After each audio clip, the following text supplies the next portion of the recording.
Hi everyone. ఈరోజు మనం చూడబోయే topic user searching techniques. Information retrieval సిస్టంలో ఒక యూజర్ సర్చింగ్ చేయాలి అంటే మనం కొన్ని టెక్నిక్స్ ఫాలో అవుతాం. సర్చింగ్ మనం ఎక్కడి నుంచి చేస్తాం? డేటాబేస్ నుంచి కంటెంట్ అనేది మనం గెట్ చేసుకోవడానికి సర్చ్ చేస్తాం. సర్చింగ్ అనేది మనం ఏంటంటే జస్ట్ ఒక వర్డ్ ఫార్మేషన్లో సర్చ్ చేయొచ్చు అండ్ ఒక సెంటెన్స్ ఫార్మేషన్లో సర్చ్ చేయొచ్చు. సెంటెన్స్ ఫార్మేషన్లో సర్చింగ్ చేసేదాన్ని మనం క్వరీ అనొచ్చు. సో ఏదైతే కొన్ని టర్మ్స్ అయితే యూజ్ చేస్తామో వాటిని మనం సర్చింగ్ టర్మ్స్ అని చెప్పి కాల్ చేస్తాం. సో ఇలాంటి సర్చింగ్ ప్రాసెస్లో మనకి డిఫరెంట్ సర్చెస్ అనేవి యూజ్ చేస్తూ ఉంటాం techniques.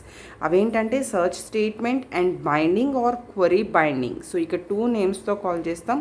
That is binding or query binding. అందులో the basic point search statement అనేది just basic point. So first of all search statements అనేవి ఏంటి అంటే మనం ఇన్ఫర్మేషన్ ఏవైతే జనరేట్ చేసుకుందాం అనుకుంటున్నామో డేటాబేస్ నుంచి దానికి సంబంధించి యూజర్స్ కొన్ని కాన్సెప్ట్స్ని స్పెసిఫై చేస్తూ వాటిని లొకేట్ చేయడానికి ట్రై చేస్తూ ఉంటారు. సో అలాంటి టర్మ్స్, అలాంటి స్టేట్మెంట్స్ని మనం సర్చింగ్ స్టేట్మెంట్స్ అంటున్నాం.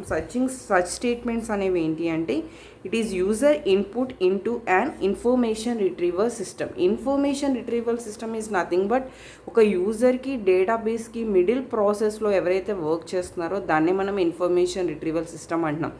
ఈ ఇన్ఫర్మేషన్ రిట్రీవల్ సిస్టమ్కి మనం ఒక ఇన్పుట్ అనేది పాస్ చేస్తున్నాం. ఆ ఇన్పుట్ని ప్రాసెస్ చేసుకున్న తర్వాత డేటాబేస్ నుంచి మనకి కంటెంట్ అనేది గెట్ చేసుకుంటున్నాం. సో వన్స్ డేటాబేస్ నుంచి కంటెంట్ రావాలి అంటే మన సర్చ్ స్టేట్మెంట్ అనేది బేస్ చేసుకొని ఐఆర్ఎస్ అనేది డేటాని మనకి రిట్రీవ్ చేస్తుంది. సో ఆ ఇన్ఫర్మేషన్ ఏ ఫార్మేషన్లో ఇవ్వచ్చు? Keywords, phrases and complex queries, boolean operators, anything మీరు ఏ కాంబినేషన్స్ యూజ్ చేసుకునైనా ఇన్ఫర్మేషన్ రిట్రీవల్ సిస్టమ్కి మనం ఇన్పుట్ అనేది పాస్ చేస్తాం. సో అంటే అసలు మనకి ఏం కావాలి, మనం డేటాబేస్ నుంచి ఏం రీడ్ చేద్దాం అనుకుంటున్నామో తెలియాలి అంటే ఫస్ట్ ఆఫ్ ఆల్ ఈ డీటెయిల్స్లో ఏదైనా యూజ్ చేసుకుంటూ మనం ఐఆర్ఎస్కి అర్థమయ్యేటట్టుగా కొన్ని మెన్షన్ చేయాల్సి ఉంటుంది.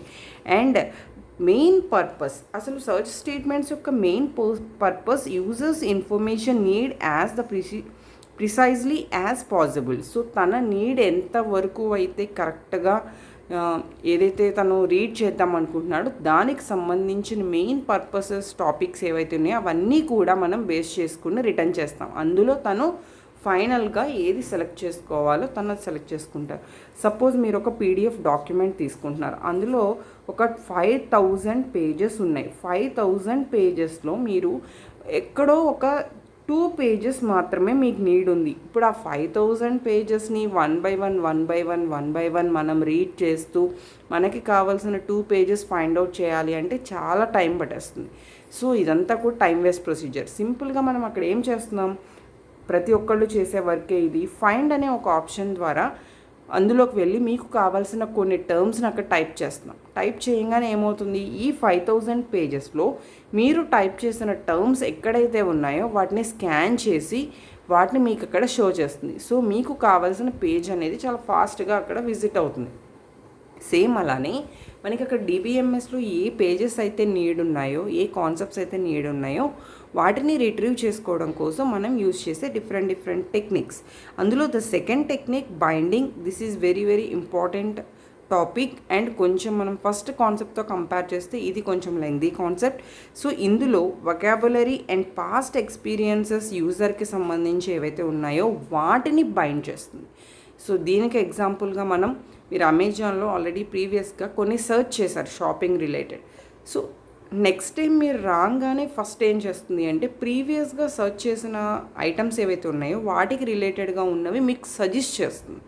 అంటే ఆ అమెజాన్లో యూజ్ చేసే ఆ ఇన్ఫర్మేషన్ రిట్రీవల్ సిస్టమ్ ఏం చేస్తుంది, ఈ పాస్ట్ ఎక్స్పీరియన్స్ మీరు ఏవైతే ప్రీవియస్గా సర్చ్ చేశారో ఐటమ్స్ అవన్నీ కూడా హోల్డ్ చేస్తుంది.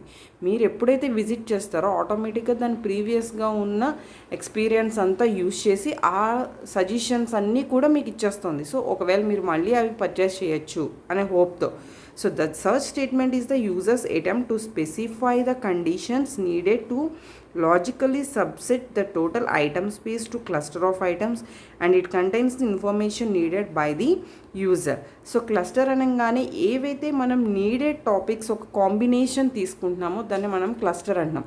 సో అలాంటి క్లస్టర్స్లో మనం తీసుకున్న టోటల్ ఐటమ్స్ అనేవి డిఫరెంట్ ఇన్ఫర్మేషన్ కంటైన్ చేయొచ్చు. సో ఒక క్లస్టర్ అనేది ఒక ఐటమ్ కంటైన్ చేస్తుంది, క్లస్టర్ 2 అనేది ఇంకొక ఐటమ్స్ కంటైన్ చేస్తుంది. సో ఇలా డిఫరెంట్ క్లస్టర్స్ ఉన్న దాంట్లో స్పెసిఫై చేసిన దానికి రిలేటెడ్గా ఉన్న క్లస్టర్స్ని మనం గెట్ చేసుకుంటున్నాం. ఇది database. It contains all the information about some organizations or any companies or anything. So దీనికి సంబంధించి డిఫరెంట్ డాక్యుమెంట్స్ ఉన్నాయి. That is document 1 to document N. ఇప్పుడు యూజర్ నుంచి వచ్చిన సెర్చ్ స్టేట్మెంట్ ఆర్ క్వరీ ఏదైతే ఉందో దాన్ని మనం ప్రీవియస్ ఎక్స్పీరియన్స్తో ఏం చేస్తున్నాము అంటే బైండ్ చేసి వాటన్నిటిని మిక్స్ చేసి ఇక్కడున్న డాక్యుమెంట్స్తో మ్యాచ్ చేస్తున్నాం. ఏ డాక్యుమెంట్కి అయితే మ్యాచ్ అయిందో ఆ డాక్యుమెంట్ని యూజర్కి రిటర్న్ చేస్తున్నాం రిజల్ట్ కింద.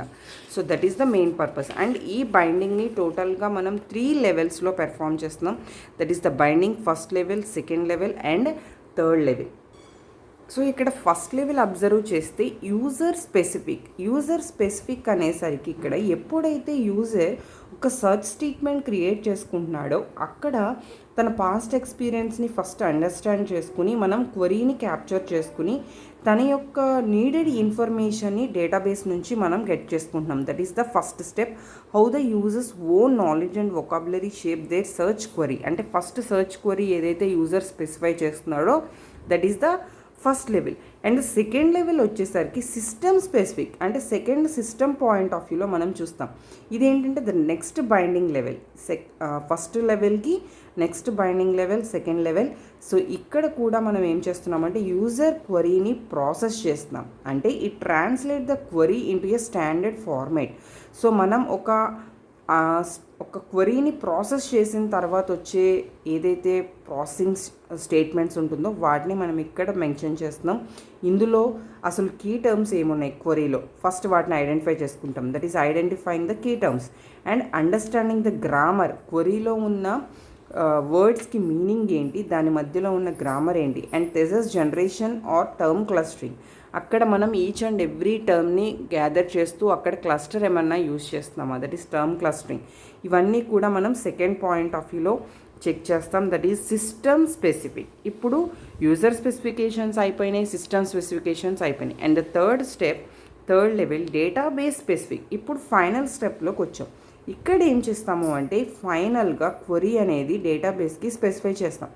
Adjusting the query based on the specific characteristics. డేటాబేస్లో మనకు ఆ క్వరీకి బేస్ చేసుకున్న పర్టికులర్ క్యారెక్టరిస్టిక్స్ని ఏవైతే ఉన్నాయో వాటిని అడ్జస్ట్ చేసుకుంటూ ఫ్రీక్వెన్సీ ఆఫ్ టర్మ్స్ని సర్చ్ చేసుకుంటూ మ్యాచ్ చేసుకుంటూ మనం రిజల్ట్ అనేవి అక్కడ ఇస్తాం. సో యూజర్ క్వరీని ఫామ్ చేసిన దగ్గర నుంచి, సెండ్ చేసిన దగ్గర నుంచి, డేటాబేస్ సర్చ్ చేసి మళ్ళీ యూజర్కి రిజల్ట్ ఇచ్చేంత వరకు టోటల్ ప్రాసెస్ని మనం 3 లెవెల్స్లో డివైడ్ చేసాం. That is binding level 1, binding level 2 and binding level 3. First level, second level, third level. So మీకు యూజర్ సర్చ్ టర్మ్ క్వశ్చన్ వస్తే సర్చింగ్ టర్మ్స్ అనేవి మెన్షన్ చేయాలి. సర్చ్ స్టేట్మెంట్స్ అనేది ఫస్ట్ టైప్, అది కంపల్సరీ రాయాలి. అండ్ ద సెకండ్ పార్ట్ వచ్చేసరికి binding, query binding అన్న మీరు ఈ 3 లెవెల్స్ ఎక్స్ప్లెయిన్ చేయాల్సి ఉంటుంది. So this is the total concept for user searching terms. Thank you.